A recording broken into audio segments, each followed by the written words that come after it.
9-й международный фестиваль искусств «Звуки Дутара» стартовал в Москве. Проект популяризирует туркменскую музыку и дает шанс молодым исполнителям.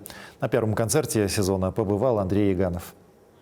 Фестиваль «Звуки Дутара» – это переплетение искусств. Этот вечер посвящен народной артистке СССР Мединиет Шехбердыевой, а проводит его в галерее народного художника СССР Зураба Церетели.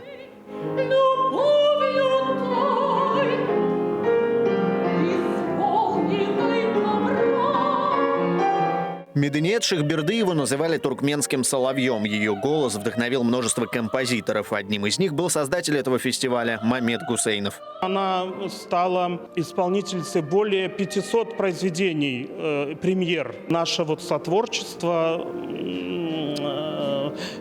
привело к тому, что я написал диптих на стихи Курбан-Назара Зизова. Это два романса «Любовь моя» и «Моя земля». Еще одним почитателем таланта оперной дивы был Нуры Халмамедов, композитор, который поднял народную туркменскую музыку до вершин мировой культуры. Уже 10 лет фестиваль «Звуки Дутара» носит его имя.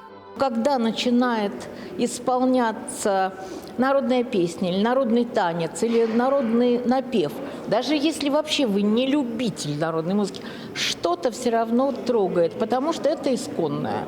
Это то, что у народа заложено в его национальном коде, это то, что правдиво, это то, что честно.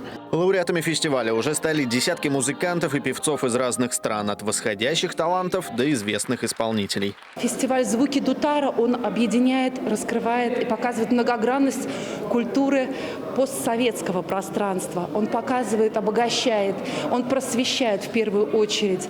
Он дает дорогу новому музыкальному поколению, дает шанс молодым музыкантам, юным звездочкам проявить себя на профессиональной сцене. Конкурсная часть фестиваля пройдет осенью. Участие примут сольные исполнители, ансамбли и хоры. В этом году главная тема – 80-летие Победы в Великой Отечественной войне. Андрей Яганов, Руслан Хайруллин, Валерий Романов, Ксения Клюкина, Анна Березанская. Мир 24.